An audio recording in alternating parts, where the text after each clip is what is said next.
Donc, vous savez déjà que je m'appelle Cédric Hébert. Je suis chercheur en cybersécurité. Donc, j'ai pratiquement 20 ans de métier maintenant. Donc, en fait, moi, mon travail, c'est de trouver comment faire en sorte que les applications soient plus sécurisées, que les personnes utilisant Internet soient aussi mieux protégées. Donc, en fait, je touche un petit peu à tout en fait dans ce métier-là. Donc, c'est soit l'amélioration des process, soit l'amélioration des produits, etc. Et aussi, quelque chose qui me tient particulièrement à cœur, c'est de comment amener de la sécurité sans avoir une grosse contrepartie de la manière du côté des utilisateurs. Parce qu'en fait, je sais très bien que tout le monde n'est pas expert cyber, et c'est normal, mais j'entends trop souvent dire ah les utilisateurs ils sont nuls, ils savent pas qu'il faut faire comme ça comme ça. Oui, bon moi j'essaie de mettre un peu à votre place et de me dire comment faire en sorte que ça fonctionne sans que ça vous fasse ça rende votre vie un enfer quoi. Donc voilà. Après plus précisément mon sujet de prédilection en ce moment, c'est comment rendre la vie compliquée pour les hackers. Donc en fait, je travaille dans le domaine de la cyber deception, qui consiste en gros à piéger les hackers pour rendre leur vie plus compliquée. Voilà. Mais je ne vais pas en parler aujourd'hui. Euh, pour dire deux mots à propos de ma société, je travaille chez SAP. SAP, c'est une société, vous en avez si vous ne travaillez pas dans une société, dans une grande société, probablement on n'avait jamais entendu parler. On est éditeur de logiciels d'entreprise en fait. Donc en fait, on développe les logiciels qui permettent de faire tourner des boîtes, principalement des grosses et des moyennes entreprises, grandes et moyennes entreprises. Et on est leader européen. Donc en fait, on est partout. S'il y a des chances que vous ayez, si vous travaillez dans une société, il y a des chances que vous ayez déjà interagi avec un système SAP, notamment si vous êtes dans les ressources humaines, dans la finance, et choses comme ça. Moi, plus personnellement, je suis à SAP Labs France, à Sophia Antipolis, sur la Côte d'Azur. C'est une société très sympathique. Donc, si vous avez l'occasion de venir faire un tour, notamment, Nous on sommes donc a tous invités chez Cédric. Merci beaucoup, Cédric. alors voilà, alors je vais, voilà, c'est exactement ça, dans le sens où en fait, SAP Labs France est assez fier d'être certifié ISO 14001, donc environnement, notamment parce qu'en fait, on met en avant tout ce qui est véhicule électrique, et on a, ça c'est une photo d'un morceau de notre parking, on a des bornes de recharge partout. On est le plus gros centre de recharge électrique de la Côte d'Azur et peut-être même de France, je ne sais pas, mais vous pouvez venir et vous recharger ici. Donc, si vous avez un véhicule électrique, venez, ce sera avec plaisir. On pourra parler véhicule électrique et voilà, énergie renouvelable et tout ça. Bon, bref, je pense que j'ai suffisamment parlé de moi et de ma société. On va entrer dans le vif du sujet. Donc, alors vous inquiétez pas s'il y a des trucs en anglais, c'est juste quelques mots et de toute façon, c'est pas indispensable pour la compréhension. Euh, Ça, c'est un article qui a été écrit par un certain M.I. Cabaye et qui disait, enfin qui dit en fait que les mots de passe, bah, c'est dépassé quoi, parce que c'est pas un moyen efficace de s'authentifier. Donc, vu que tout le monde utilise des mots de passe, je pense que vous êtes bien d'accord pour dire que c'est pas très pratique, il faut toujours s'en rappeler, etc., etc. Donc, on est tous d'accord, les mots de passe, c'est nul et il faudrait pouvoir s'en passer. Bon, maintenant, quand on regarde un peu plus en détail l'article, en fait, on voit qu'il date de 2007. Donc déjà en 2007, tout le monde était d'accord pour dire les mots de passe, c'est du passé, il faut passer à autre chose. Bon, on est en 2020. Je pense que vous êtes d'accord avec moi pour dire qu'on n'a pas encore réussi à s'en passer de ces mots de passe. Donc, on n'a pas le choix, il faut faire avec. Euh, les experts sécu continuent à dire qu'il faut passer à autre chose, mais si on ne l'a pas fait, c'est que c'est compliqué. Donc, on n'a pas le choix. Il faut faire avec, et c'est ce dont je voudrais vous parler aujourd'hui, comment faire au mieux avec nos mots de passe. Donc en fait, pourquoi est-ce que j'en suis venu à faire cette présentation? C'est parce qu'en fait, moi, on me pose toujours la question, qu'est-ce qui est mieux entre telle option, telle option?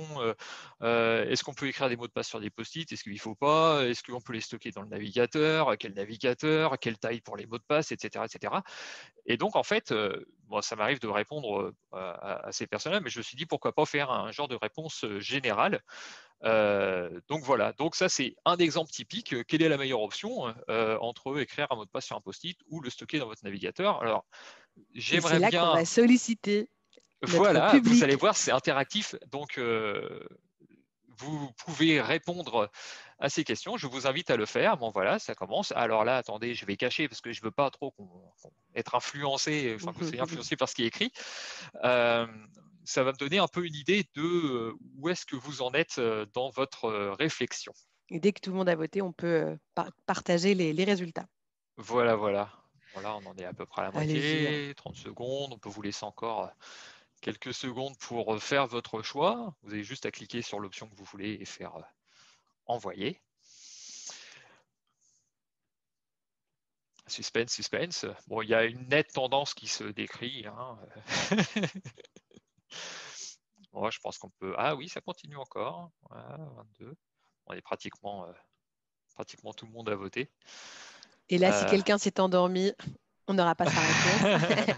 On peut partager, je pense, les résultats, hein. Oui, je pense qu'on peut partager. Alors, le résultat est sans appel. Hein. Vous êtes 91% à avoir répondu ni l'un ni l'autre. C'est la bonne réponse en fait. Alors, on peut. Alors, après, tout dépend de pourquoi est-ce que vous avez répondu ni l'un ni l'autre. Une des réponses, ça peut être parce que aucun des deux n'est sécurisé. En fait, la réponse que j'attendais et que moi je fais quand on me pose cette question-là, c'est que en fait, bah, ça dépend. Je ne vais pas m'amuser à traduire ça. C'est Swift on Security, c'est un influenceur cybersécurité assez connu. Et en fait, oui, il a raison. On n'a pas assez d'informations là pour vous redire qu'est-ce qui est mieux entre écrire sur un post-it, stocker dans un navigateur ou autre chose. Parce qu'en fait, ça dépend toujours du contexte. Et en fait, ça dépend de quoi? Bah, ça dépend de contre quoi est-ce qu'on veut se protéger. Donc ça, c'est vraiment la question maîtresse que je vais utiliser, enfin que j'aimerais vous transmettre. Si jamais vous retenez une seule chose de cette présentation, c'est ça. Quand vous êtes devant une question cybersécurité, il faut vous poser la question contre quoi est-ce que je vais me protéger. Si vous ne vous posez pas cette question-là, si vous ne savez pas contre quoi vous essayez de vous protéger, bah, vous allez probablement répondre à côté. Donc, ce que je vais essayer de faire aujourd'hui, c'est de vous présenter des risques du plus élevé au moins élevé.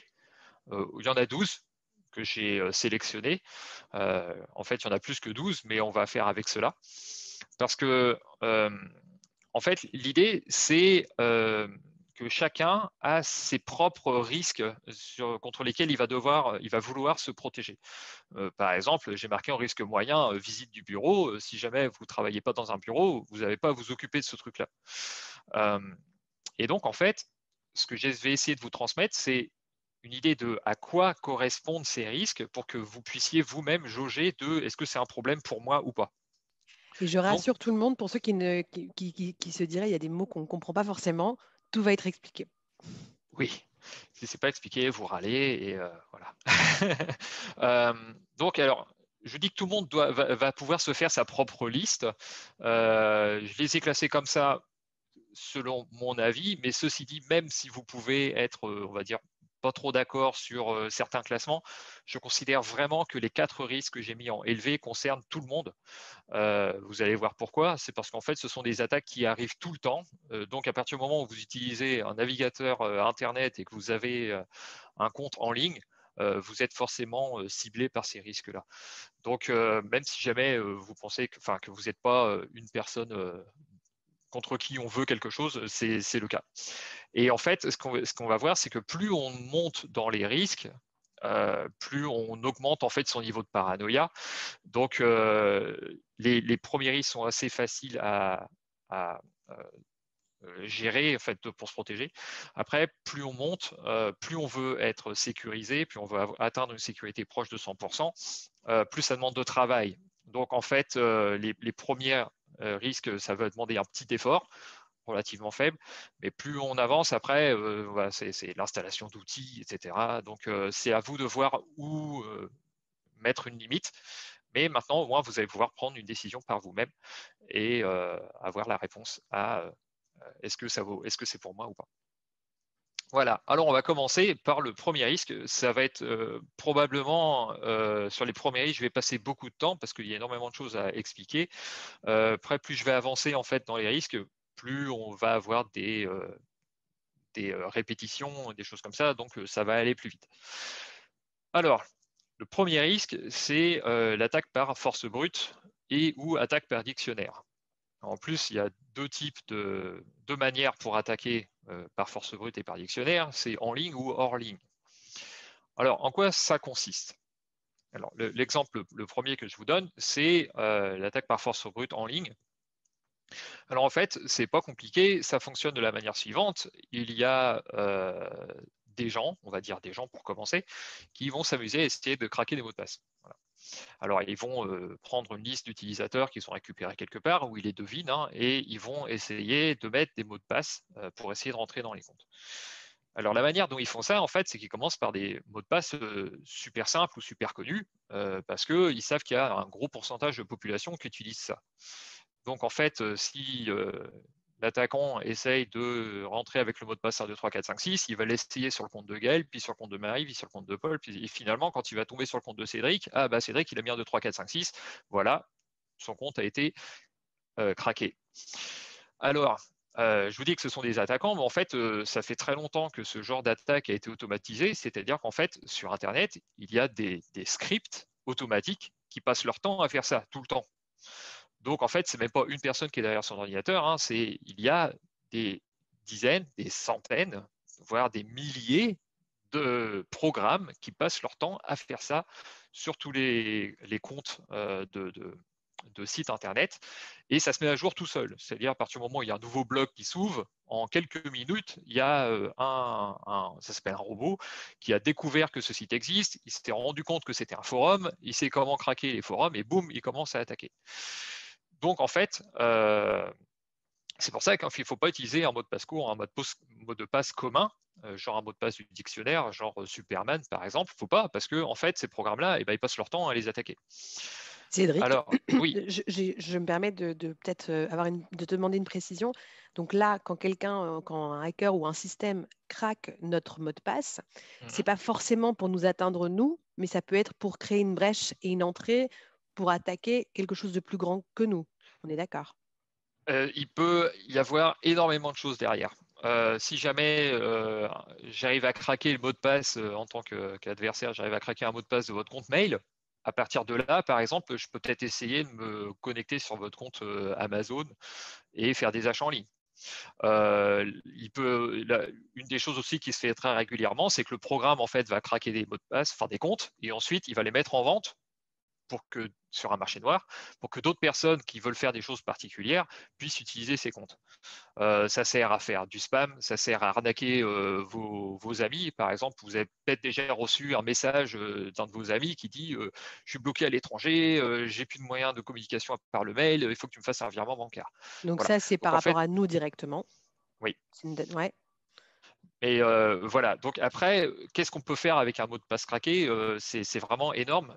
Aujourd'hui, je ne vais pas avoir beaucoup de temps peut-être à la fin sur les questions de Non, non, mais comment… t'inquiète pas, c'était juste pour voilà. peut-être mettre la perspective qu'on peut nous vouloir du mal à nous directement, mais aussi on peut utiliser ça pour finalement faire d'autres choses qui ne nous concernent pas nous ou notre compte en banque, mais qui concernent Oui, une entreprise, par exemple.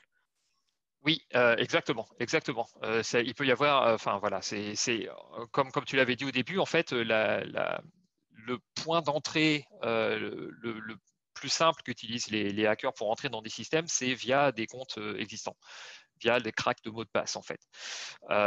Donc, à partir du moment où ils ont accès, ça leur permet d'entrer. C'est plus facile de faire ça plutôt que de trouver une vulnérabilité dans le logiciel, etc. C'est vraiment le point d'entrée. Donc, c'est comme votre porte d'entrée, en fait. Une fois qu'il est à l'intérieur, il peut Ouais, faire toutes sortes de choses. très bien, parfait. Voilà. Donc, c'est Mais pour ça que je dis que… pardon.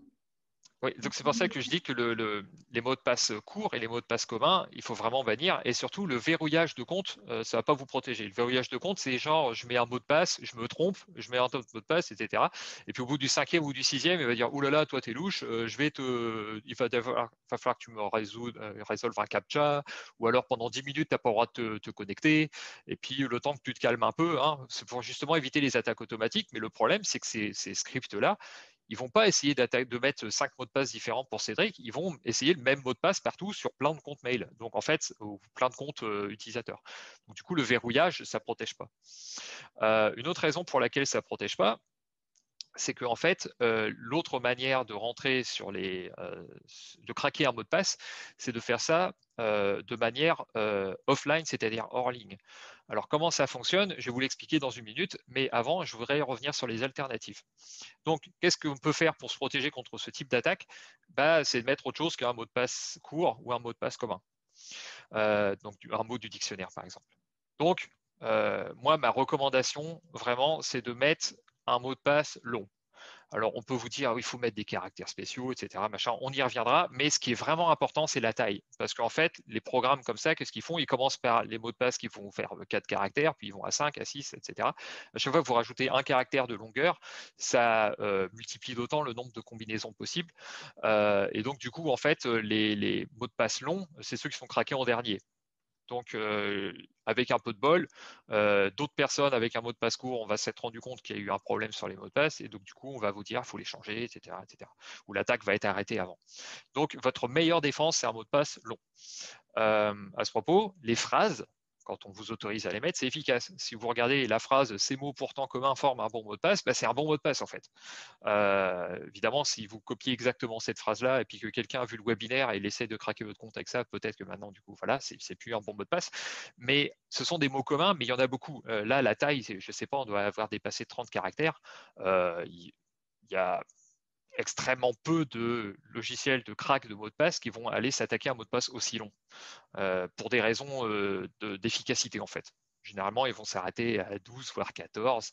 Voilà. Si vous commencez à avoir un truc qui fait 20, vous êtes tranquille. On voit parfois qu'il y a certains sites qui disent attention, il faut que votre mot de passe, il faut qu'il fasse entre 8 et 12 caractères. Alors ça, je me fracasse la tête contre les murs quand je vois ça, parce qu'en fait, le mot de passe, normalement, il est stocké sous la forme d'un hash. Alors un hash, c'est un truc comme ça. Donc vous voyez à gauche, c'est mon mot de passe, c'est Toto, et à droite, il y a le hash qui est généré. Le hash, c'est une opération mathématique qui fait que c'est facile de transformer Toto en cette chaîne de caractères, mais par contre, à partir du hash, c'est hyper dur de venir à Toto. Et le hash, il a une taille fixe. Donc en fait, que mon mot de passe il fasse 4 caractères ou 200, de toute façon, le stockage sur le serveur sur lequel vous devez vous connecter, la taille, elle est limitée. Généralement, c'est une trentaine, enfin 32 caractères. Donc ceux qui limitent la taille du mot de passe à 12 caractères, c'est mauvais signe. Ça veut dire que peut-être qu'ils ne stockent pas un hash, peut-être qu'ils stockent directement votre mot de passe en clair. Et donc, c'est super facile à récupérer. Voilà. Donc, je voulais vous parler de l'autre type d'attaque par dictionnaire et force brute. Je vous ai dit, soit c'est en ligne, donc des robots en fait qui vont attaquer comme ça tout le temps, soit ce qui arrive aussi régulièrement, c'est que le site sur lequel vous vous connectez, il se fasse hacker par une vulnérabilité quelconque. Et du coup, en fait, les hackers, qu'est-ce qu'ils font? Ils récupèrent la liste des hashes. Donc tous les trucs, les caractères là que vous voyez comme ça. Et une fois qu'ils ont la liste des hashes, ils essayent de les craquer pour revenir au mot de passe. Alors, je vous ai expliqué, c'est compliqué d'aller du hash vers Toto. C'est pratiquement impossible. Mais bon, s'ils ont un dictionnaire, ils vont essayer le mot de passe Toto. Et quand ils vont le hasher, ils vont voir que c'est YAQQOV, machin truc. Et donc, ils disent, tous ceux qui ont le mot de passe dont le hash est YAQQOV, etc., ils savent que le mot de passe correspondant, c'est Toto. Donc, encore une fois, voilà. Donc, ils font le même genre d'attaque contre les hashes. Quand c'est haché. Si jamais le mot de passe il est en clair, c'est game over. Et donc, c'est pour ça que je dis encore une fois, le verrouillage de compte, ça ne vous protège pas, parce que contre ça, le hacker, une fois qu'il a téléchargé la liste des hashes, il fait tourner des ordinateurs toute la nuit s'il veut. Il utilise des outils sur le cloud qui va faire ça pour lui. Ça prend, ça prend le temps que ça prend, mais personne ne peut l'arrêter à ce niveau-là. Voilà, on parlait de niveau de paranoïa. Ouais. Nous y voilà, ça y est. Exactement. Donc, si jamais cette base de données est volée, ce sera très facile de craquer Toto et Toto 2, mais ceci est un mot de passe très long? Non, très très long, et c'est celui-là, je pense qu'on est tranquille pendant des semaines. Donc, avec un peu de bol, la personne, enfin le site qui s'est fait hacker va dire on s'est fait hacker, et là, vous changez votre mot de passe. Comme ça, du coup, c'est plus le même hash, et puis vous êtes tranquille. Voilà, donc, pas de mot de passe court, pas de mot de passe commun, s'il vous plaît. Deuxième risque, qui est extrêmement élevé aussi, ça s'appelle le credential stuffing. Alors, c'est un nom barbare pour dire en fait c'est la réutilisation de mots de passe. Imaginons que sur Facebook, j'ai ce mot de passe magnifique, karaté manga metal avec des traits, avec des 4, des 3, etc. C'est un mot de passe long, donc voilà, et il ne vient pas du dictionnaire, donc celui-là, il est dur à craquer. Mais bon, j'utilise aussi sur Amazon, parce qu'en fait, c'est mon mot de passe complexe, donc celui-là, je m'en rappelle bien. Donc je mets aussi sur Amazon. Bon. Maintenant, imaginons que Facebook se fasse hacker, qu'on récupère mon mot de passe. Bon, du coup, la prochaine étape, l'attaquant, qu'est-ce qu'il fait? Il réutilise le même mot de passe sur Amazon et boum, il est sur mon compte Amazon. Alors, pourquoi est-ce que ça marche? C'est parce que énormément de personnes réutilisent le même mot de passe partout. Moi, j'ai parlé récemment à pas mal de personnes, c'est 100%. Hein. C'est plus qu'énormément même. Alors, les stats officielles sont un petit peu en dessous de ça, mais effectivement, oui, c'est énorme. C'est vraiment énorme. Et ça, en fait, le credential stuffing, c'est le type d'attaque qui est vraiment qui a le vent en poupe. Les scripts automatiques, ça continue à tourner, mais celle-là, c'est celle qui fait le plus mal. Alors après, vous allez me dire, oui, mais bon, Facebook, ils protègent bien mon mot de passe, jamais ils vont le voler. Enfin, on peut voler mon mot de passe sur Facebook, etc. Et ben en fait, ça arrive même aux meilleurs de se faire avoir. Ce titre, enfin ça date de mars 2019, hein, et le titre dit Facebook avait stocké des centaines de millions de mots de passe en clair, c'est-à-dire même pas hachés, quoi. Donc en fait, voilà, il suffisait que cette base de données se fasse voler et on a directement votre mot de passe, même pas la peine de se prendre la tête à essayer de le craquer. Voilà, il peut faire 15 km de long, hein, le mot de passe. À partir du moment où c'est le même ailleurs, c'est game over, encore une fois. Oh, Cédric, tu vas pas nous dire que toi, tu as un mot de passe différent sur chaque site auquel tu te Évidemment, connectes. évidemment, évidemment, mais bon, on va y venir. C'est indispensable. C'est vraiment indispensable. Alors du coup, voilà pourquoi avoir un seul mot de passe, c'est une mauvaise idée. Donc voilà, l'alternative, il faut un mot de passe par contre. Alors il y en a qui disent oui, mais bon, j'ai un mot de passe simple pour les sites où c'est pas grave, un mot de passe plus compliqué pour les trucs où c'est. Ouais, mais bon, ça déplace juste le problème, quoi. Parce que si votre mot de passe pour les choses importantes, il se fait craquer, voilà. Donc c'est un peu mieux, mais il faut vraiment faire attention et en avoir un différent à chaque fois. Je me suis pareil, encore une fois, j'ai grincé des dents quand j'ai entendu des conseils d'experts qui disaient vous avez qu'à faire un genre de patron, c'est-à-dire vous construisez un mot de passe complexe avec des caractères spéciaux, etc. Et puis vous l'adaptez au site où vous allez. Mais bon, si jamais quelqu'un craque mon mot de passe, récupère mon mot de passe Google et que c'est ce genre de truc bizarre là avec des crochets, etc. C'est pas très différent, enfin pas très difficile de deviner ça va être quoi mon mot de passe Twitter, quoi. Il suffit d'utiliser la même approche, voilà, et puis voilà, il est sur Twitter. Donc ça marche pas non plus. Il faut qu'il soit différent, mais pas construit sur le même modèle, quoi. Sinon, si vous êtes capable de passer de l'un à l'autre, les attaquants ils peuvent le faire aussi. Ils ont au moins autant d'imagination que vous. Donc un mot de passe différent par site et pas construit de la même manière.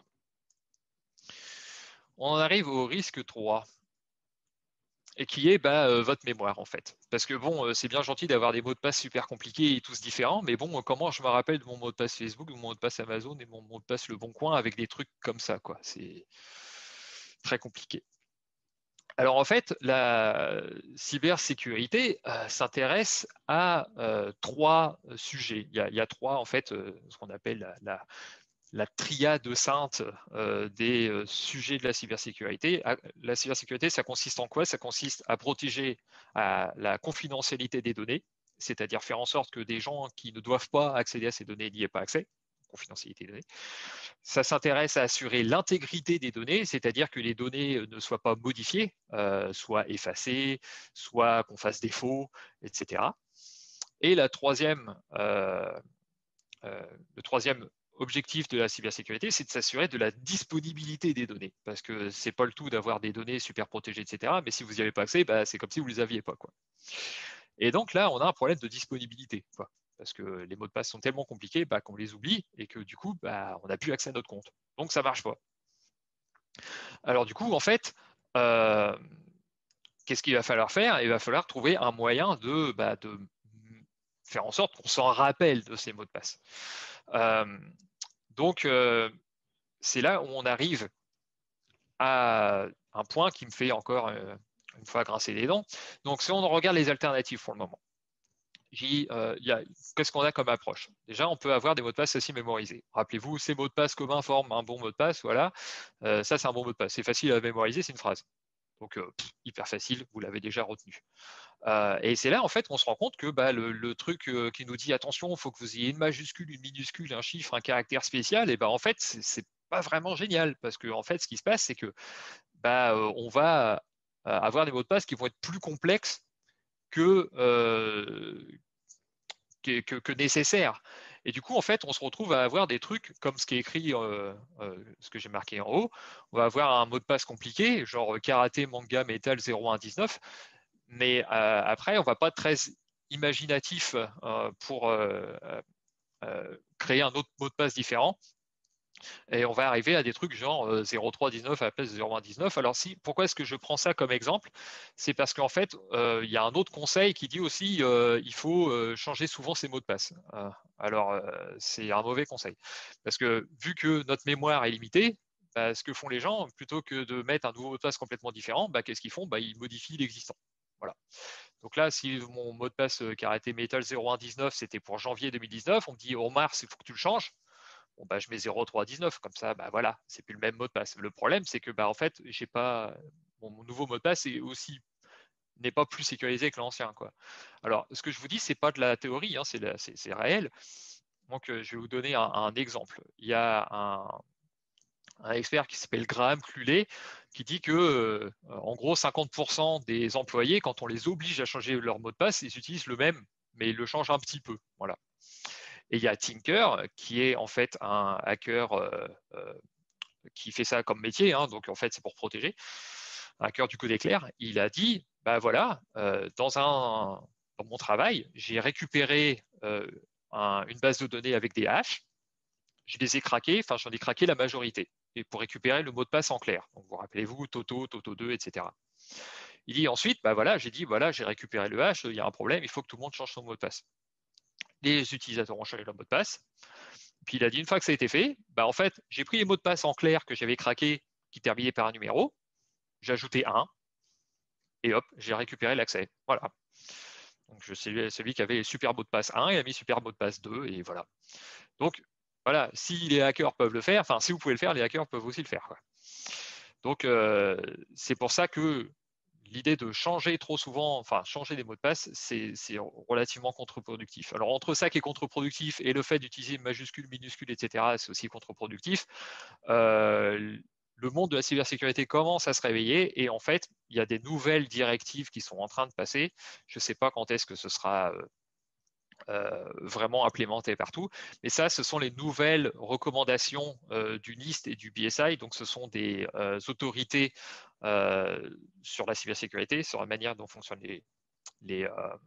voilà, comment fonctionne la cybersécurité. Et au niveau des mots de passe, qu'ils appellent les secrets mémorisés, maintenant, à partir de maintenant, les sites vont être obligés d'autoriser les utilisateurs à faire des mots de passe qui font au moins 64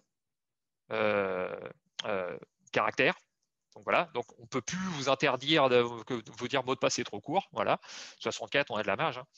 Et aussi, il ne sera plus autorisé d'imposer ce qu'ils appellent des règles de composition, genre mélanger caractères minuscules, majuscules, spéciaux, etc. Donc tout ça, c'est disparaît. Donc en gros, on va voir combien de temps ça va mettre avant que ce soit vraiment déployé sur tous les sites.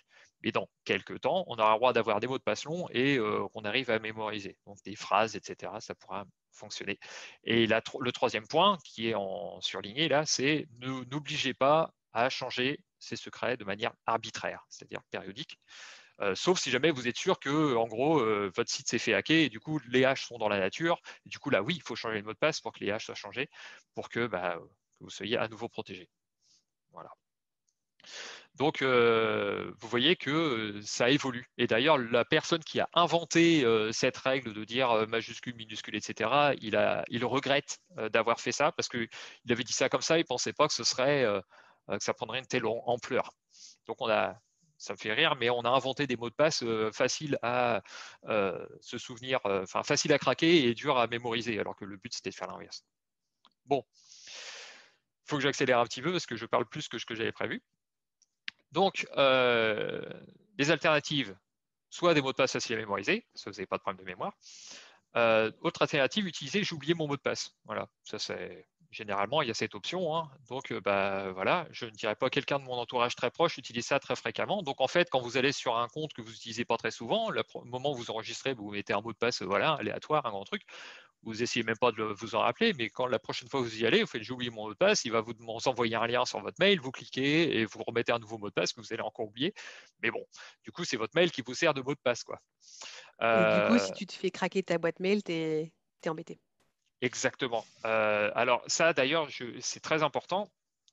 Quand on vous dit tout le temps, si vous vous êtes fait craquer votre mot de passe, changez votre mot de passe. Mais en fait, si jamais c'était votre boîte mail, à partir de votre boîte mail, généralement, on peut faire des resets de tous les mots de passe. Donc, du coup, si vous faites craquer votre passe de votre boîte mail, il faut faire un reset de tous vos mots de passe. Donc, comment faire aussi pour se souvenir de ces mots de passe? On peut les stocker dans le navigateur. Hein. C'était la petite image que vous avez vue à droite. On peut utiliser un gestionnaire de mots de passe, je vais y revenir dans une minute, et les écrire sur des post-it. Ça marche aussi. Hein. À partir du moment où on écrit sur un post-it, on s'en souvient. Donc, c'est mieux que d'oublier. C'est vraiment une bonne idée de l'écrire sur le post-it à ce cas-là, ou de le stocker dans le navigateur, on s'en fiche. Alors, pour ceux qui ne connaissent pas, le gestionnaire de mots de passe, c'est vraiment un truc aussi super important. C'est un coffre-fort numérique. Ça permet de stocker tous vos mots de passe. Alors, comment ça se passe? En fait, vous avez un mot de passe. Celui-là, il faut que vous en rappeliez. Hein, vous l'écriviez sur un post-it qui est bien caché, qui s'appelle le mot de passe maître, à partir duquel vous déverrouillez l'accès à tous vos mots de passe. Donc ça ressemble un peu à ce qu'il y a, j'ai un exemple hein, sur la droite, qui vous permet de créer des mots de passe forts et aléatoires, et ils s'en rappellent pour vous. Donc en fait, ça les stocke, et comme ça, vous n'avez plus besoin de vous en souvenir, l'outil s'en rappelle pour vous.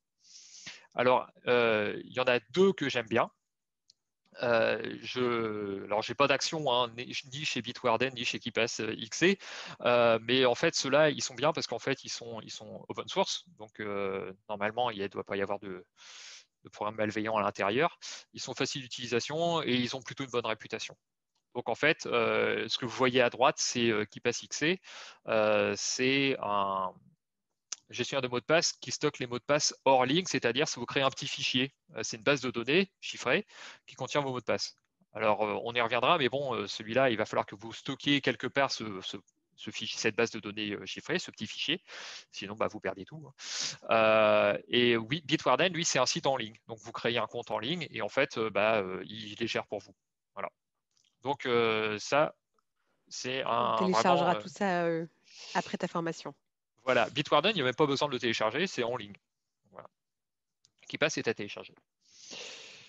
Alors, là maintenant, je voulais juste faire une mini pause pour dire que par rapport à la première question, c'est quoi qui est mieux entre un mot de passe sur un post-it, etc. En fait, contrairement à ce que beaucoup de personnes disent, il ne faut pas mettre des mots de passe sur des post-it, en fait, écrire des mots de passe sur les post-it, ça prévient les 3 plus grands risques. Ça permet d'avoir des mots de passe différents sur chaque site, de ne pas les oublier, et que ce ne soit pas des mots de passe courts, donc difficiles à craquer. Voilà. Donc, voilà, ça c'est pour moucher ceux qui disent n'écrivez pas les mots de passe sur les post-it. Il y a un moment où ce ne sera pas bien d'écrire sur un post-it, mais on n'y est pas encore. Alors, le 4e risque élevé, c'est le risque d'hameçonnage, aussi appelé phishing. Parce que c'est bien d'avoir un mot de passe super complexe, mais si jamais vous le donnez gentiment à l'attaquant, et voilà, game over. Alors, imaginons, voilà, mon compte, mon mot de passe sur apple.com, c'est ce truc, voilà, impossible à se souvenir. Il y a plusieurs attaques de type hameçonnage. Donc, vous avez probablement tous reçu un mail de phishing qui dit attention, votre compte va être clôturé, cliquez ici pour que votre compte ne soit pas clôturé, etc. On vous demande votre login et mot de passe. Alors, ils sont plus ou moins faciles à repérer, ces mails d'hameçonnage, mais moi, je dis attention, ne pensez pas que vous êtes immunisé contre ce type d'attaque, parce que personne ne l'est. Tout simplement, c'est trop facile de se faire avoir. Vraiment. Même en tant qu'expert, je peux tomber dans un piège d'hameçonnage. Donc, on ne peut rien contre l'hameçonnage, personnellement? alors, c'est pas qu'on peut rien, on va y venir. C'est compliqué. Je vais d'abord vous donner des exemples pour dire à quel point c'est pervers. Si on regarde l'exemple à gauche avec marqué Hey there, voilà. Alors on regarde dans l'adresse, hein, c'est marqué HTTPS, donc voilà, canal de communication chiffré, www.apple.com. Et quand on regarde la page, on voit bien que ce n'est pas apple.com, parce qu'apple.com, sur leur page, ils ont des iPhones, etc. C'est pas écrit Hey there, ce site n'appartient pas à Apple. Donc on a pour regarder très fort, hein, très près, mais bon, il n'y a rien à faire, c'est écrit Apple. Alors en fait, c'est ce qui a été utilisé ici, c'est un homographe, c'est-à-dire qu'en fait le L du Apple, c'est impossible à voir à l'œil nu, mais c'est pas un L, c'est un caractère cyrillique qui ressemble exactement à un L. Mais ça, par défaut, vous n'allez pas le voir. Donc, si quelqu'un a fait une page, donc le gars qui a fait ça, si au lieu de marquer ceci est un site qui n'appartient pas à Apple, il avait fait une copie conforme de la page de Apple, vous envoie un mail en disant cliquez ici pour mettre à jour votre mot de passe Apple, vous cliquez, vous arrivez sur cette page-là, comment vous faites pour savoir que c'est pas Apple, quoi? Ça s'appelle un homographe. C'est possible de les voir à la place du L, on peut avoir le code qui correspond, mais il faut aller dans les options du navigateur, désactiver les homographes, machin. Enfin, voilà, personne ne le fait et voilà. Autre exemple, en bas, une attaque qui s'appelle le cross-site scripting, donc XSS pour les intimes. C'est une attaque, alors c'est souvent une des premières attaques qu'on explique en cybersécurité. Voilà, c'est regardez, je peux faire afficher une pop-up qui écrit XSS. Alors en fait, ça c'est bien joli, mais en fait c'est extrêmement puissant comme attaque. Avec du cross-site scripting, il suffit d'avoir une vulnérabilité sur le site où vous vous connectez pour exécuter du code dans votre navigateur et récupérer, par exemple, les mots de passe que vous avez stockés dans votre, que vous avez enregistré dans le navigateur. C'est possible de faire ça comme ça. Donc du coup, en fait, là, vous ne pouvez rien faire, parce qu'en fait, si le site il est vulnérable, il est vulnérable. Donc vous, c'est extrêmement compliqué de vous protéger contre ça. Et personne n'est immunisé. Même Google, même la barre de recherche Google, ça arrive régulièrement qu'on trouve une nouvelle attaque de type cross-site scripting contre cette barre-là. Donc vous êtes en train de faire une recherche, mais en fait, on peut exécuter du code parce qu'il y a une vulnérabilité dans cette barre de recherche-là. Et c'est probablement la page qui est la plus protégée de tous les sites de l'univers. Donc si eux, ils peuvent avoir ce genre de vulnérabilité, qu'est-ce qu'on y peut, quoi. Donc c'est pervers. Et regardez le site à droite. Donc voilà. Alors là, maintenant, je voudrais vous poser la question. On a un petit sondage aussi. Que pensez-vous de ce site? Si on pouvait lancer le sondage. La question est simple. C'est est-ce que vous pensez que c'est un site de phishing ou pas? Voilà. Alors, est-ce que... Voilà. Tadam. Alors, attendez, je cache. Hop. Ah, voilà. Allez-y. C'est parti. Attends, on doit dire si on pense que c'est un vrai site? Ouais. Ou si c'est un site de phishing. Est-ce que c'est un site légitime ou de phishing? D'accord. Ah, je ne peux pas voter en tant que panéliste. Dommage. Alors la bonne nouvelle, c'est que les participants participent, donc je ne les ai pas complètement endormis encore, ça c'est plutôt cool. Je pense que tout le monde a des petites gouttes de sueur en se disant mais comment on va faire? Mais comment on va faire pour se protéger? C'est galère, hein?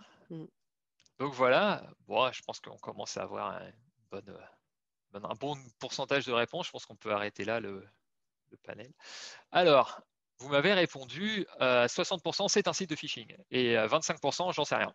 Et il y a les autres qui ont dit c'est légitime, pas de problème. En fait, c'est un vrai site, mais qui ressemble beaucoup à un site de phishing, on est bien d'accord.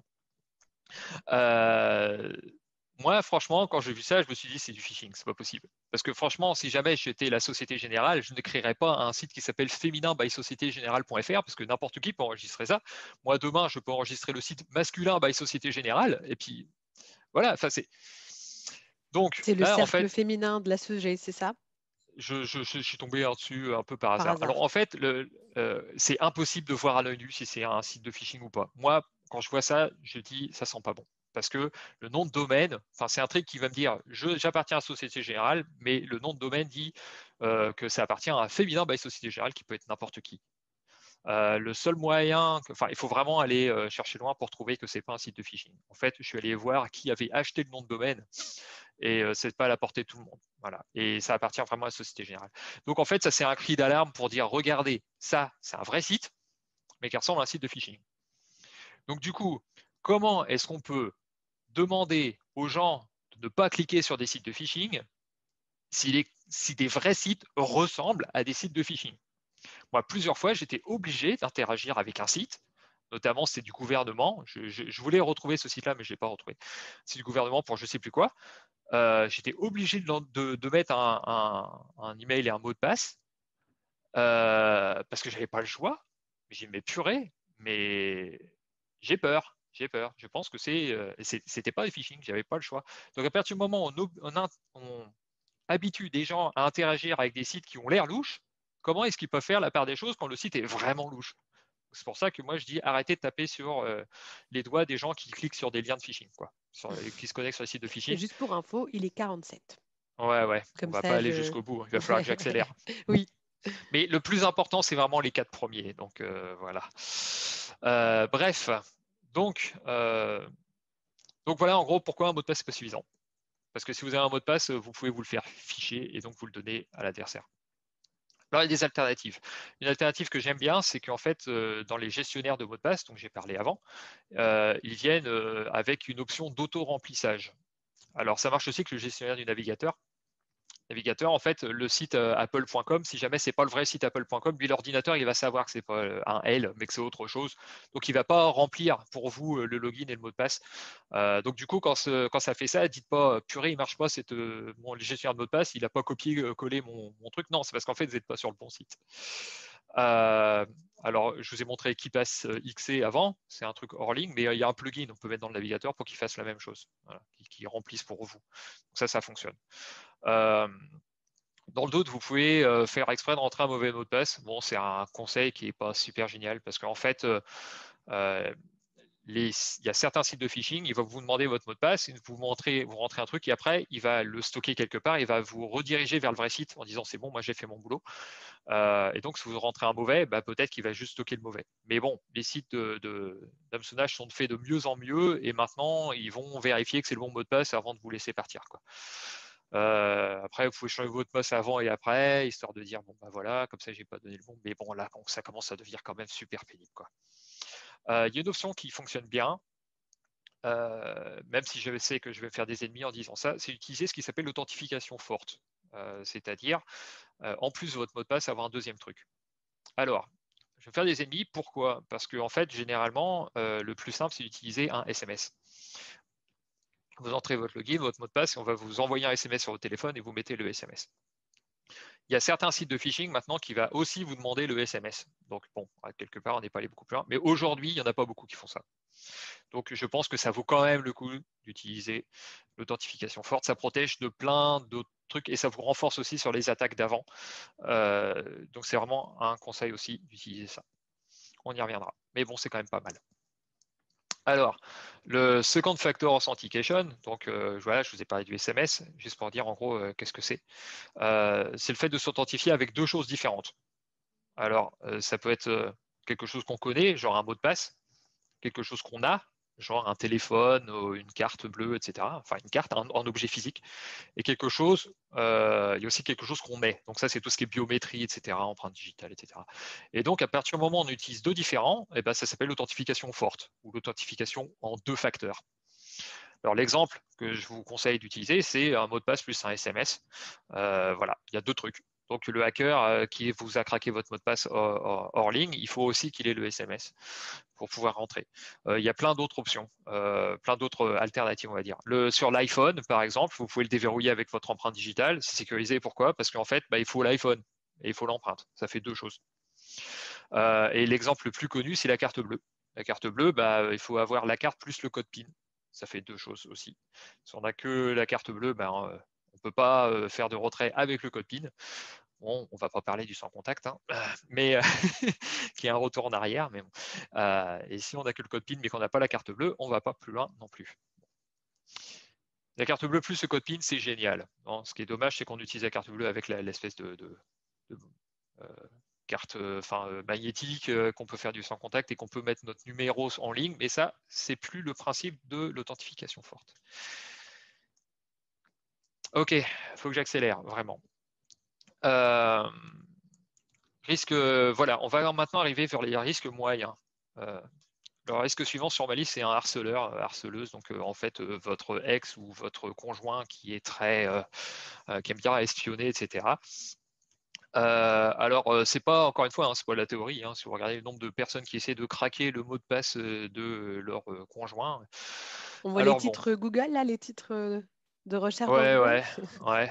Ok, Voilà, bon. J'ai mis pour les garçons et pour les filles, hein, parce que c'est dans les deux cas, les deux ces côtés. tout à Donc, fait. si jamais j'ai un super mot de passe, mais qu'en fait, on sait que mon hobby, c'est le karaté, que comme musique, j'aime bien Metallica et comme film, j'aime bien Mon voisin Totoro, eh ben, en fait, ça va être possible de deviner mon mot de passe. Parce qu'encore une fois, si jamais je mets un mot de passe en fonction de choses que je connais, c'est souvent ce qu'on fait. Hein. C'est ce qu'on peut voir dans les films souvent quand on essaye de Ouais. trouver, de rentrer dans un ordinateur. Anecdote, ma belle-sœur voulait que je lui installe son imprimante. Elle était partie faire des courses, donc en fait j'avais l'ordinateur verrouillé et l'imprimante, et elle n'était pas là. J'avais besoin d'accéder à l'ordinateur.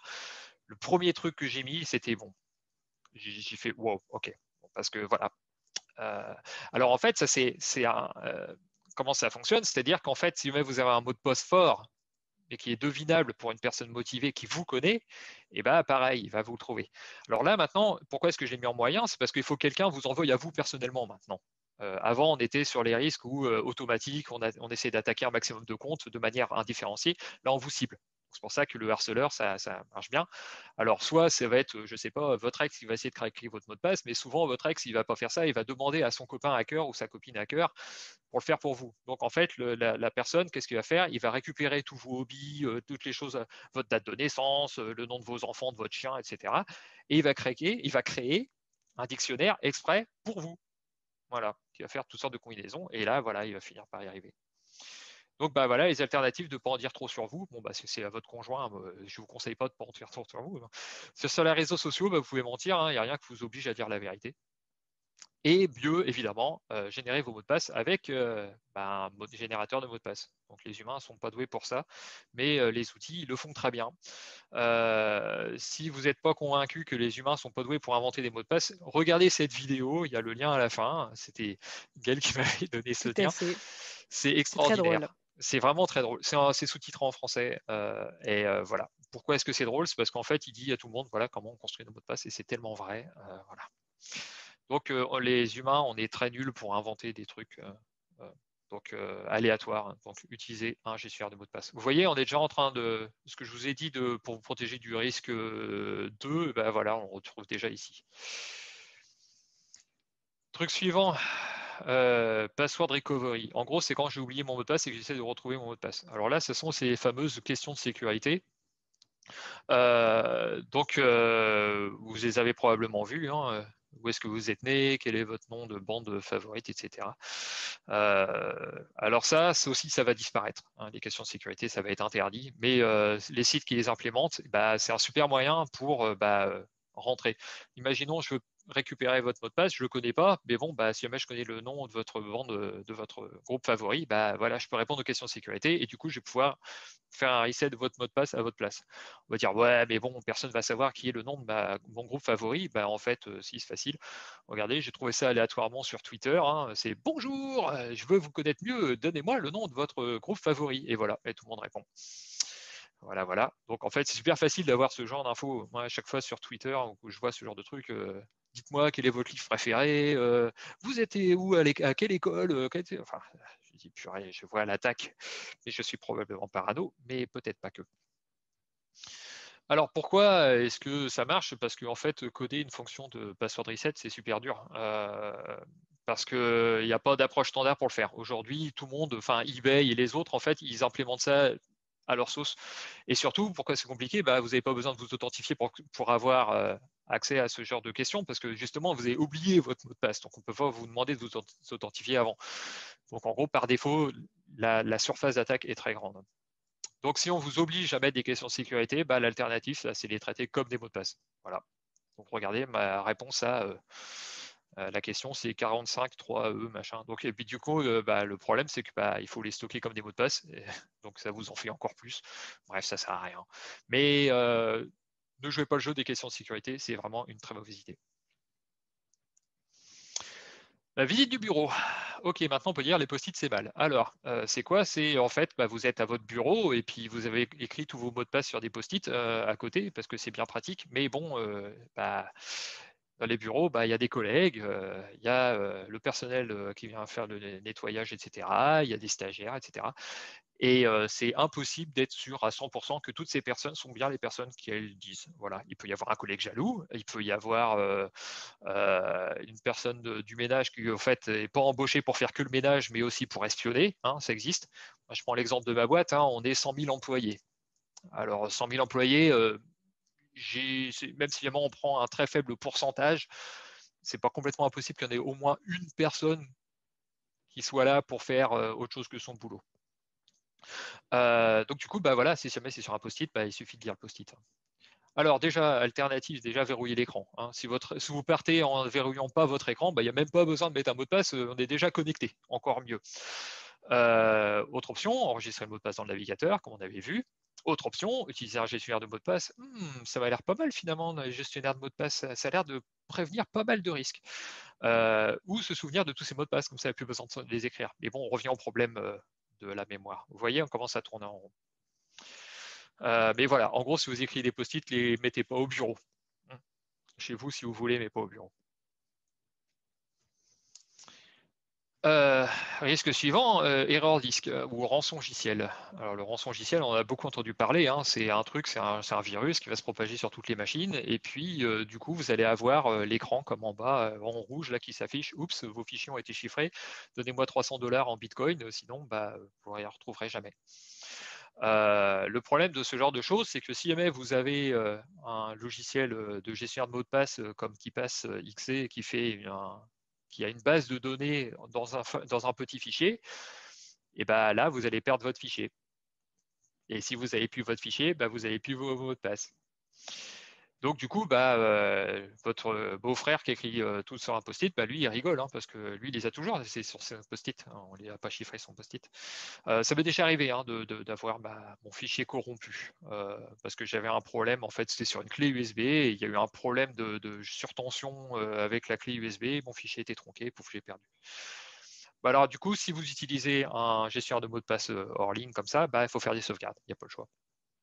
Et des sauvegardes. C'est ce que j'ai fait. Hein, donc, j'avais une copie de ma base de données. J'ai perdu quelques mots de passe, mais pas tout. Là, je pense à tout le monde qui remet à deux mains la sauvegarde à chaque fois. Exactement.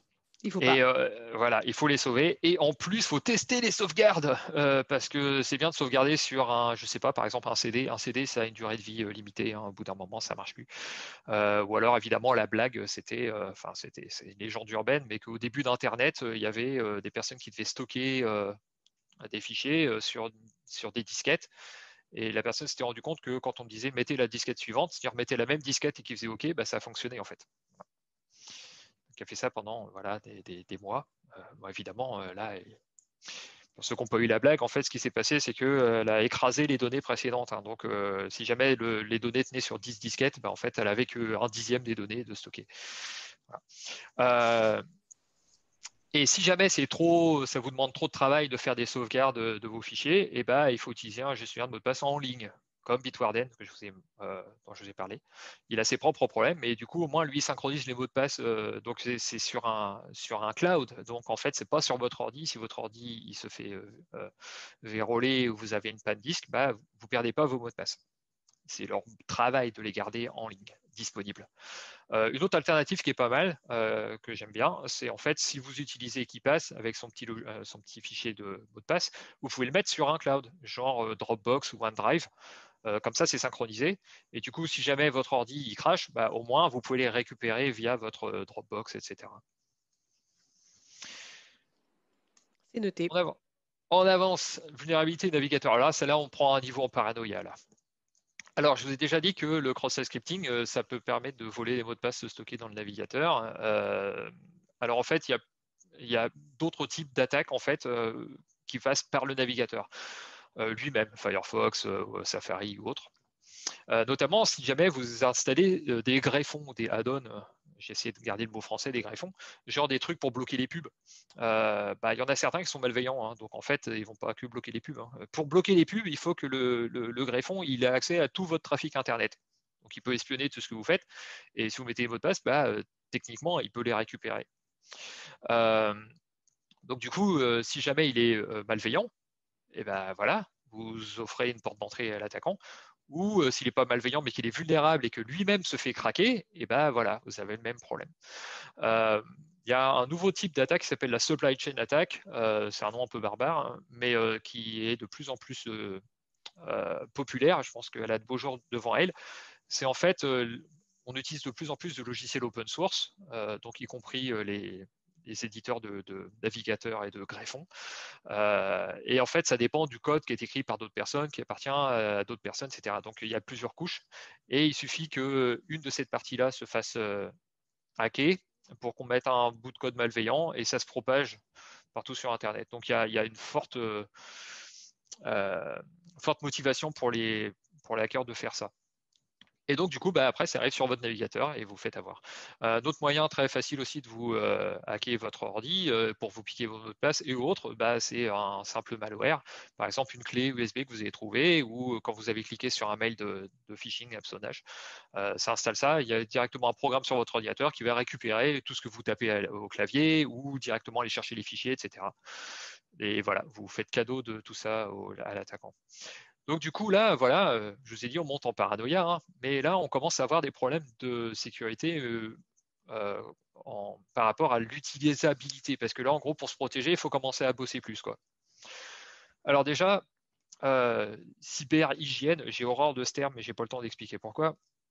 Toujours mettre à jour ces systèmes. Voilà. Alors vous voilà, hein, je vous ai dit, on va vous parler des mots de passe, et là maintenant je vous dis, il faut mettre à jour vos ordis, mais c'est parce qu'en fait tout est lié, quoi. Si vous ne mettez pas à jour votre navigateur web, vous allez vous faire hacker votre navigateur et ça va vous permettre à l'attaquant de faire à peu près tout ce qu'il veut sur votre ordi et sur votre trafic internet. Donc très important, au moins le système d'exploitation et le navigateur web, c'est les deux trucs les plus importants, ceux-là mettez-les à jour, mais de manière générale, mettez vos trucs à jour, quoi. Je sais bien, c'est pénible, il faut le faire, mais il faut vraiment le faire, quoi. Bon, je promets de le faire. C'est bien. Et pas brancher une clé USB inconnue. Alors là, voilà, ça commence à être pénible. Bah oui, mais bon, les clés USB, c'est fait pour être branché, hein. Donc, il n'y a pas grand-chose à faire. Il y a des moyens de savoir ce que contient la clé avant de la brancher, mais c'est pas du domaine du tout public, hélas. Bon, ça commence à être compliqué. Après, voilà, vous pouvez devenir parano, hein. Vous n'utilisez pas l'autocomplétion dont je vous ai parlé, mais du coup, vous retombez sur le problème du site apple.com qui n'était pas apple.com. Au moins, l'outil ne va pas pouvoir vous voler votre mot de passe, vu que vous n'utilisez pas, vous n'avez pas stocké les choses dans le navigateur. Mais voilà, il faut commencer à peser le pour et le contre. Pas installer de greffon, ça c'est pénible aussi, parce que si vous n'installez pas de greffon, vous avez vos pubs partout. Et moi, je sais en tant que développeur, il y a beaucoup de trucs super pratiques sur les navigateurs que j'utilise beaucoup. Et si jamais je devais ne pas les utiliser, ça m'handicaperait pas mal. Mais heureusement, il y a utiliser son sens pratique, utiliser une authentification forte. Dis donc, c'est pas un truc dont on aurait déjà parlé, ça? Voilà. Avec notamment un SMS, etc. Parce que là, le hacker, il va pouvoir vous voler votre mot de passe, mais pas le SMS, hein, parce que le SMS, il ne vous a pas encore été envoyé. Et en plus, il arrive sur votre téléphone, pas votre ordi. Donc, encore une fois, là, c'est un bon moyen de se protéger de ça. Donc, mais vraiment, mettez vos ordis à jour, hein. Si vous utilisez l'authentification forte, c'est génial, mais mettez vos ordis à jour. Voilà, on a fait les trucs forts et moyens. On arrive dans les faibles. Combien de temps il reste? Oui, encore un petit peu. Allez. Oui, alors ce serait bien de pouvoir avoir quelques questions-réponses après. Donc, ouais, ça va. Allez, passer. À y aller. Alors, dans les risques faibles, voilà, fuite du gestionnaire de mot de passe en ligne. Alors, je vous ai dit, alors là, on commence à vraiment monter vraiment au niveau de parano. Je vous ai dit, voilà, pour vous rappeler vos mots de passe, utilisez un gestionnaire de mots de passe. Pour pas avoir de problème de disque dur qui tombe en panne ou de rançongiciel, ou etc., utilisez un truc en ligne, genre Bitwarden. Bon, maintenant, si Bitwarden il se fait hacker, techniquement, vos mots de passe ils risquent de se faire piquer aussi. Surtout que c'est attractif, hein, pour un hacker, hein, d'aller attaquer un site de gestion de mots de passe. Gros challenge. Gros challenge. Alors, challenge, mais surtout, il y a beaucoup de choses à récupérer là-dedans, parce qu'en fait, c'est fait pour gérer les mots de passe de tout le monde. Donc, si jamais j'arrive à aller là-dedans, c'est un peu le Graal, quoi. Mais bon, aujourd'hui, en tout cas, je pense que c'est quand même un risque assez faible. Quand j'ai cherché des hacks de sites de gestion de mots de passe en ligne, le seul truc que j'ai trouvé, c'était LastPass. Ils se sont fait hacker, c'était en 2015. Je n'ai pas trouvé plus récent. Et à l'époque, ils n'ont pas trouvé de preuves comme quoi les données chiffrées ont été volées. Donc bon, Alors après, il faut savoir que les boîtes qui hébergent justement les mots de passe en ligne comme ça, genre Bitwarden, LastPass, etc., Dashlane, c'est leur métier de sécuriser vos mots de passe. Ils savent très bien que si jamais ils n'arrivent pas à le faire, ils perdent tout parce qu'ils n'auront plus de crédibilité, etc. Donc ils font vraiment le maximum pour les protéger. Donc là, c'est là où je dis de toute façon la sécurité à 100%, ça n'existe pas. Donc voilà, donc vous pouvez soit accepter le risque et dire bah tant pis, oui, ils peuvent se faire hacker, mais bon, c'est la vie. Si jamais vous avez trop peur, bah du coup vous revenez à un truc hors ligne, genre KeePassXC. Vous voyez, on commence à tourner en rond. Une autre alternative, c'est d'utiliser plusieurs gestionnaires de mots de passe, hein, parce que du coup, bah, ils auront, voilà, c'est pas tous les œufs dans le même panier, ça commence à devenir un peu pénible, hein, bon, c'est jouable. Et évidemment, utiliser un mot de passe maître fort. Le mot de passe maître, c'est celui qui chiffre tous vos mots de passe. Donc si celui-là il est faible et que effectivement votre base de données de mots de passe se fait hacker, il suffit de craquer ce mot de passe-là pour avoir accès aux autres. Donc celui-là, il faut qu'il soit fort vraiment. Oui, et une petite note, tout ce que je vous dis, c'est des conseils pour vous. Si vous voulez faire ça au bureau, il faut que vous soyez dans les clous avec les consignes qu'on vous donne au bureau. Par exemple, si jamais, il peut y avoir des sociétés qui disent interdit de stocker les mots de passe de la boîte dans un cloud qui ne nous appartient pas, genre LastPass ou Bitwarden. Et on peut les comprendre parce qu'en fait, il y a une question de confiance. Donc voilà. Donc on peut vous autoriser à utiliser un gestionnaire de mot de passe hors ligne, mais pas en ligne ou uniquement certains trucs, etc.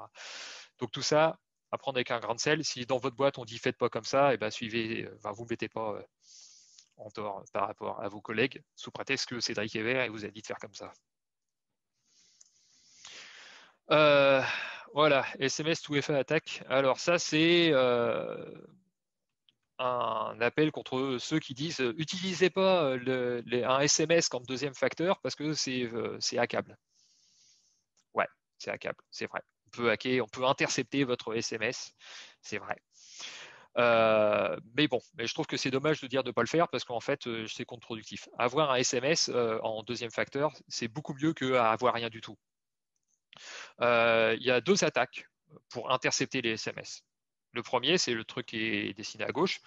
Ça consiste en fait à utiliser le fait que les SMS sont transmis via un protocole qui est assez peu sécurisé dans les couches basses réseau. Ça utilise un protocole qui s'appelle SS7, qui n'a pas été vraiment prévu pour la sécurité. Comment on fait pour intercepter ça? C'est très facile. Il suffit en fait de se faire passer pour une borne de GSM. Voilà. Donc il faut être au bon endroit, réussir à laisser tomber. En fait, c'est Là, il hyper faut dur. être hyper motivé. C'est si on a envie de hacker le SMS du président de la République, non? Ouais, en fait, Ouais. laisser tomber. Quand je dis c'est super facile, en fait, non, pas du tout. C'est assez à la portée d'un État, quoi. Il va faire ça, il va avoir leurs gros camions avec leurs grosses tours qui vont envoyer des signaux, etc., pour faire passer pour une borne. Enfin, c'est voilà. Encore une fois, si vous n'êtes pas, les cybercriminels qui veulent votre mot de passe, ils vont pas s'embêter à faire ça. Voilà. Et si jamais vous avez la NSA contre vous, je suis désolé, mais même avec tous les conseils que je vous donne, vous allez vous faire avoir quand Vous même. ne pouvez rien. Voilà. Donc ça, c'est complètement débile de dire ah non, à cause du protocole SS7, oui, il est vulnérable, mais bon. L'autre manière qui est plus connue, ça s'appelle le SIM swap fraud. Ça consiste en quoi? Ça consiste à en fait faire appeler votre opérateur téléphonique, se faire passer pour vous, dire j'ai changé de téléphone, ma nouvelle SIM c'est celle-là et pas celle-là, arriver à convaincre le gars au téléphone de vraiment faire le changement. Et du coup, en fait, quand il va essayer de vous s'authentifier, bah, le SMS il va atterrir sur son téléphone à lui plutôt que sur le vôtre. Voilà, voilà. Donc Oui. encore une fois, c'est pas enfin, ça peut se faire, mais il faut être très motivé, quoi. Donc voilà. Et surtout, c'est facile pour vous de vous en rendre compte parce que votre téléphone ne marche plus, hein, tout simplement. Donc bref. Donc encore une fois, il faut vraiment être très très motivé de faire ça juste pour intercepter un SMS. Donc si vous êtes PDG d'une boîte avec beaucoup d'argent, peut-être ça vaut le coup. Mais si vous êtes monsieur tout le monde, ça vaut pas trop le coup. Donc voilà, le SMS en deuxième facteur, c'est pas si pourri que ça. Ça va disparaître en faveur d'autres trucs, mais en attendant, utilisez-le. Il y a un sondage qui a été fait, un sondage, non, une étude qui a été faite en mai 2019 par Google, il y a le lien en bas, qui a montré qu'un code SMS, ça bloquait 100% des attaques automatiques. 100%. 96% des mails d'hameçonnage qui sont envoyés à tout le monde, c'est-à-dire sans distinction. Et les attaques ciblées, donc là maintenant c'est vraiment des gens qui essaient de vous hacker, vous en particulier, ça en a bloqué 76%. Les chiffres vont diminuer. Ouais, les chiffres vont diminuer parce que la technologie avance même du côté des attaquants. Mais en attendant, franchement, un SMS, c'est quand même vachement mieux que rien du tout. Donc voilà, donc alternative, accepter le risque, hein, encore une fois, on dit bon c'est bon. Si jamais ça vous plaît pas, vous dites non, je veux pas prendre ce risque-là, c'est trop risqué, il faut utiliser un truc qui est plus fort qu'un SMS. Alors il y a le Google Authenticator, c'est une application sur le téléphone qui va vous envoyer c'est comme un code aussi à taper, sauf que c'est pas envoyé par SMS, c'est envoyé par Internet, c'est plus sécurisé. Mais bon, c'est pas non plus, à mon avis, c'est pas beaucoup plus sécure qu'un SMS. Sinon après il y a les YubiKey. Alors ça c'est le petit truc que j'ai dessiné, enfin que j'ai la photo à droite. C'est un truc qui se branche et si jamais il n'est pas branché sur votre ordi, ça marche pas. Voilà. Vous ne pouvez pas vous authentifier. Il faut qu'il soit physiquement présent. Ça c'est fort. Bon, ça a ses propres problèmes les YubiKey parce que encore une fois, c'est pas accepté partout sur tous les sites. Même Google Authenticator, il n'y en a pas beaucoup qui proposent d'utiliser ça comme deuxième facteur. Et il y a de la configuration à faire. Donc bref. Les SMS c'est facile. Dernier risque, cambriolage. Alors là, imaginez vraiment, c'est le gars, il veut vraiment votre mot de passe, il va jusqu'à vous casser votre maison pour le faire. Voilà, si ce gars-là veut vraiment votre mot de passe, l'alternative c'est d'utiliser un gestionnaire de mot de passe, y compris à la maison. Voilà, ça c'est sur votre ordi qui est verrouillé, il est mieux protégé. Mais bon, à part ça, les post-it à la maison, ça fonctionne. Voilà, c'était mon cri du cœur en faveur des post-it. Encore une fois, je n'ai pas d'action chez post-it, mais alors il y avait si vous voyez le petit dessin en bas, le Internet Password Minder, il y avait des pubs, c'est un calepin en fait. Il disait c'est votre truc pour vous souvenir des mots de passe. Ça a été la risée d'Internet parce que tout le monde a fait comment c'est nul. Mais en fait, ça marche. C'est pas si bête. Ouais. Alors il n'existe plus ce calepin. Mais bon, n'importe quel calepin fera l'affaire. Oui, voilà. Donc du coup, en fait, mis à part le cambrioleur qui veut vraiment le gars qui veut tellement votre mot de passe qui va vraiment casser votre maison, je pense que honnêtement, si vous faites cambrioler, le gars il va avoir d'autres trucs à voler plutôt que votre mot de passe, ça fonctionne. Donc mon conseil, c'est offrir un password minder à vos parents, dites-leur de mettre sous clé, parce que comme ça, au moins, le petit neveu qui va avoir l'accès au code Wi-Fi, il ne pourra pas. Mais voilà. Et ce dernier exemple, il vaut peut-être pour les personnes qui travaillent dans des fonctions où on peut aller faire du vol de propriété intellectuelle, des formules, je pense à nos clients, par exemple, dans l'industrie pharmaceutique, des personnes qui travaillent dans la R&D, des choses comme ça, où ils sont plus ciblés individuellement. Oui, alors après, voilà, encore une fois, mais à la maison, quoi, pas au bureau. Ou alors au bureau, il faut vraiment que votre truc, vous le gardiez toujours avec vous. Mais ouais. Moi, le cas d'usage que j'utilise beaucoup, c'est en fait avec ma famille étendue, parce qu'en fait, je suis un peu la personne qui répare les ordis pour Sans tout le monde. déconner. Incroyable. Et en fait, moi, du coup, non. Chez moi, personne ne vient me voir. et du coup, en fait, j'aurais dit, écrivez tous les mots de passe dans un calepin, parce qu'en fait, je vais leur demander, c'est quoi le mot de passe du Wi-Fi, c'est quoi le mot de passe du routeur, c'est quoi le mot de passe admin pour le compte machin. Ils savent pas. Alors, je leur ai fait mettre des mots de passe et les écrire. Eux, ils mettent sous clé, ils attendent que j'arrive en fait pour dépanner l'ordi. Mais comme ça, moi, ça me fait gagner du temps. Voilà. Bon, Tout le monde est content. super. Donc, on va voir si vous êtes toujours là. Alors Paul, oui, en fait. Ah, pardon, dis-moi, Cédric. Oui, il y a d'autres. Je me suis arrêté à 12. Il y en a d'autres. Il y en a plein d'autres en fait. Lol. On a décidé de bloquer à 12. Voilà, parce que j'aime bien 12. Mais en fait, l'idée maîtresse, pour en revenir au début, je vous ai dit, pour vous décider de quoi faire, il faut que vous répondiez à la question contre quoi est-ce que je veux me protéger. Donc, je ne vais pas vous dire comment vous faire pour vous protéger de tous ces genres de trucs, mais maintenant, j'espère que vous avez la méthode pour décider par vous-même. Donc évidemment, si vous avez peur de vous faire hacker par un key ghost, par exemple, il va falloir que vous fassiez une recherche sur Google, savoir qu'est-ce que c'est, comment ça marche. Mais bon, normalement, maintenant, vous devriez être à peu près équipé. Personnellement, j'ai 2-3 trucs que je me suis notés. C'est très bien. Alors du coup, maintenant, je vous repose la question, c'est quoi la meilleure option? Si on pouvait relancer le sondage, on va voir. Attendez, avant de répondre, je cache le truc. Hop, allez-y, c'est parti, lâchez-vous.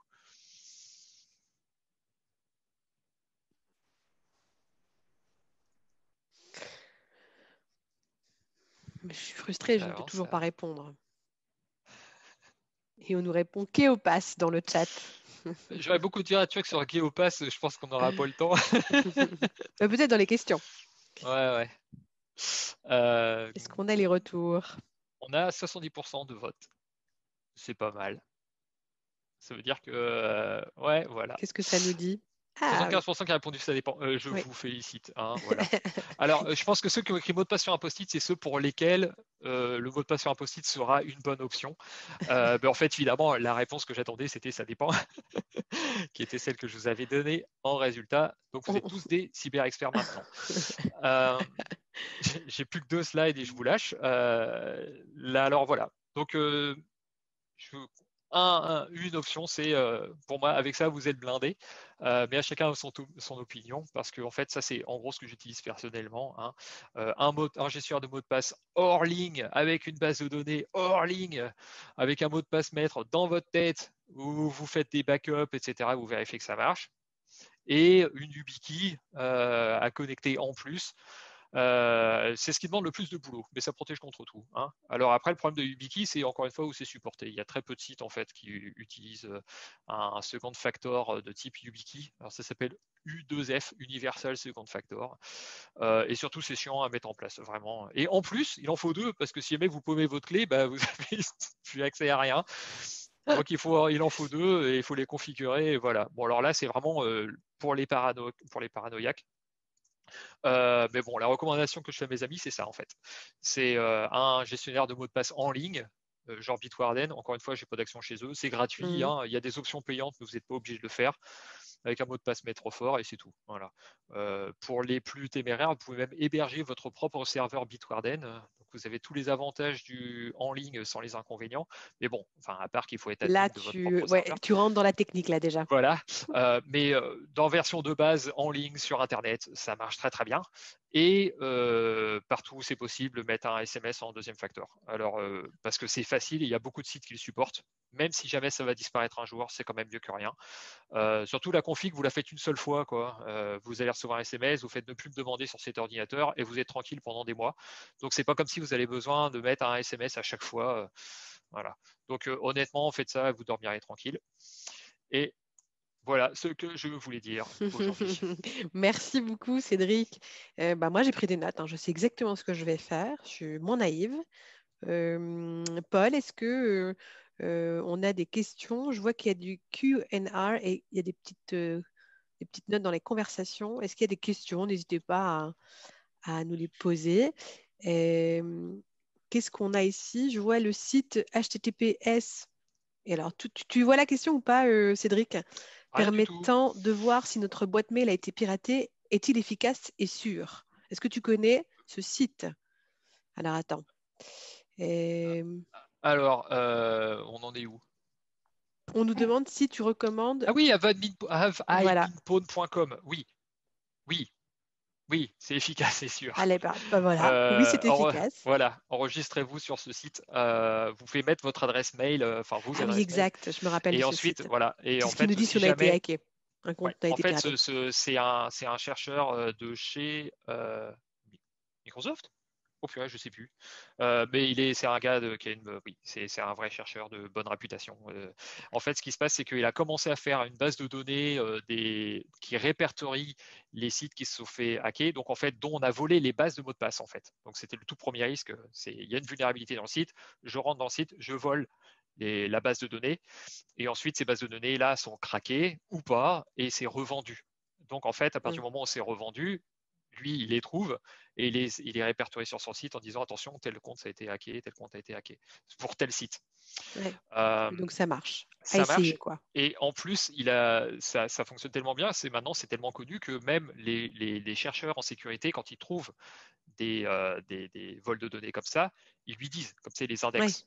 Ça fait une Euh, base de données. C'est pas mal. ouais, il y en a d'autres qui font la même chose maintenant que Van Vinpone, mais celui-là, c'est celui que. La Là, on référence. peut y aller les yeux fermés, vraiment. On a Servan qui nous demande si tu recommandes le SSO. Oui. Alors le SSO, c'est le single sign-on. Ça consiste en fait c'est un truc qui dit on s'authentifie une seule fois. Par exemple, si jamais vous allez sur n'importe quel site Google, par exemple, vous allez sur Gmail, vous vous authentifiez. Après, si jamais vous ouvriez votre site, je ne sais pas, Google Drive pour stocker vos documents, eh ben, vous n'avez pas besoin de vous authentifier. Il est déjà ouvert. Parce qu'en fait, D'accord.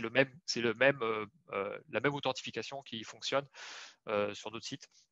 Ok. Alors, oui, dans une certaine mesure. C'est-à-dire qu'en fait, le SSO, ça permet d'avoir.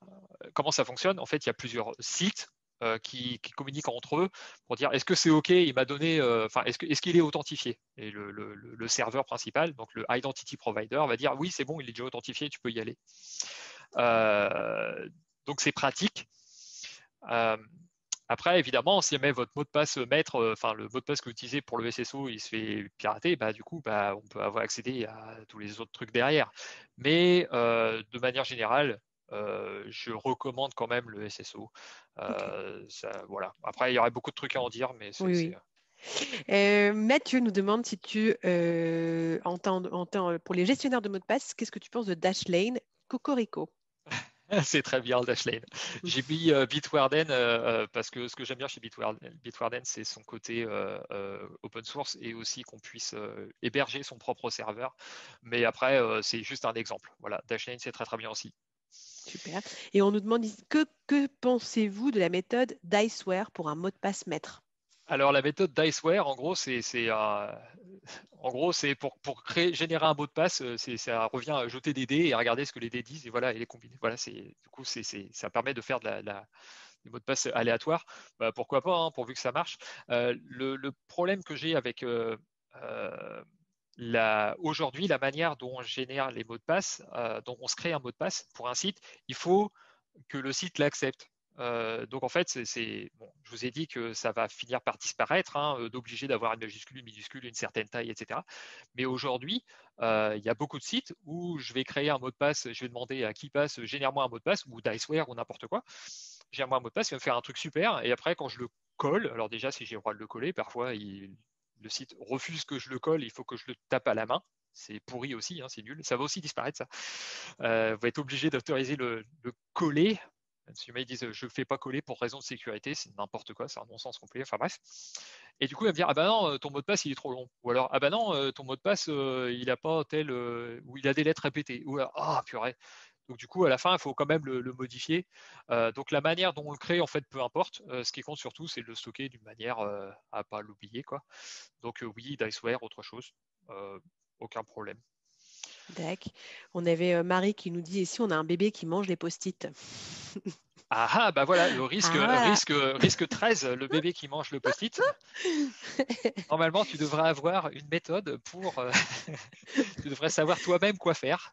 Voilà, Non, mais dupliquer c'était les pour post-it. la petite Alors, blague, évidemment. si les bébés mangent les post-it, surtout utiliser de l'encre qui n'est pas toxique pour les Oui, bébés. voilà. Et des post-it sympas à manger, quoi. Voilà. Bon, bah parfait. Je pense qu'on a répondu à toutes les questions qui ont été posées. Ah non. Entre la Ah oui, méthode MD5 et HA pour le oui. chiffrage de password, qu'est-ce que vous conseillez étant programmeur? Alors oui, il faut oublier MD5, c'est pourri. En fait, alors il faut utiliser SHA, je crois que c'est 512 maintenant. Euh, En fait, le hachage des mots de passe, la- la- le truc le mieux en ce moment, c'est d'utiliser la, la, la méthode, enfin, je sais pas si ça s'appelle une méthode ou un protocole, il faut utiliser Bcrypt. Alors B et crypt, comme CRYPT. Bcrypt, c'est très bien. Et ça, c'est en fait un genre de wrapper qui utilise des fonctions de hachage sûres. MD5, il faut oublier, c'est du passé, c'est vulnérable à toutes sortes d'attaques. Voilà. SHA1 aussi est craquable. Donc il faut au moins du SHA 128, voire 512 ou autre.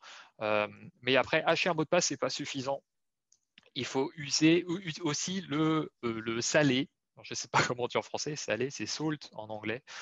C'est-à-dire qu'il faut utiliser autre chose. En fait, on a un mot de passe, une chaîne de caractères qui s'appelle le sel, le salt, et on hache la concaténation de ces trucs-là. Pourquoi? Parce que sinon, si jamais j'ai le même mot de passe que Gaël, il va être haché de la même manière.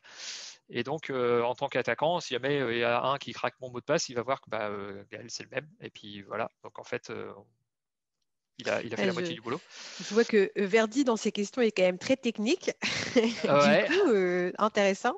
Mais pour le coup, je pense que Oui, on est en train de s'il y a perdre des tout le monde. questions plus Ok. techniques, n'hésite. Ouais, non, mais parce qu'on va peut-être perdre des gens moins techniques. Mais Verdi, je t'invite à envoyer une petite invitation peut-être à Cédric par LinkedIn. Et pourquoi pas, si tu as d'autres questions techniques, vous pouvez peut-être Ouais. échanger. Il y en avait une autre, comment faire la différence entre un phishing et un site officiel, c'est dur. Voilà. Ah, Ah bon, on n'est plus que 3 minutes, diantre. hmm. En fait, il y a plusieurs. Il y a des trucs en fait qui doivent. Je parle des super sens de Spider-Man, là, des Spider Sense, qui doivent faire allumer des petites alertes dans la tête, au niveau du cerveau. Le premier truc, c'est le nom de domaine. Le nom de domaine, si jamais c'est, je sais pas, google.monsitepourri.com, bah, on n'est pas chez Google, on est sur monsitepourri.com. Il faut regarder le nom de domaine à la fin. Ce qui compte, c'est ce qu'il y a juste avant le .com ou le .fr, ou etc. et jusqu'au point d'avant. Par exemple, si jamais il y a facebook-service.com, bah, vous n'êtes pas chez Facebook, vous êtes sur Il facebook-service. y a un souci. Ouais. Ouais. Donc ça, c'est vraiment le meilleur. Enfin, c'est un moyen très simple de détecter un site de phishing. C'est pour ça qu'en fait, le truc féminin by Société Générale, ils ont C'est fait pour ce ça qu'il qu'ils fallait n'y pas. croyaient pas. Ouais. C'est vraiment, il faut pas faire ça. Après, alors il y a au niveau du fameux HTTPS, le certificat. Alors, le problème, c'est que si jamais il y a un petit cadenas vert en disant c'est bon, c'est HTTPS, ça ne veut pas dire que c'est sécurisé, que vous n'êtes pas sur un site de phishing. Ça veut dire que soit c'est pas un site de phishing, soit c'est un site de phishing bien fait. Mais si la partie HTTPS, le cadenas, on vous donne une alerte au niveau du certificat disant attention, le certificat ne fonctionne pas, c'est aussi, il faut dire, il y a quelque chose qui sent pas bon.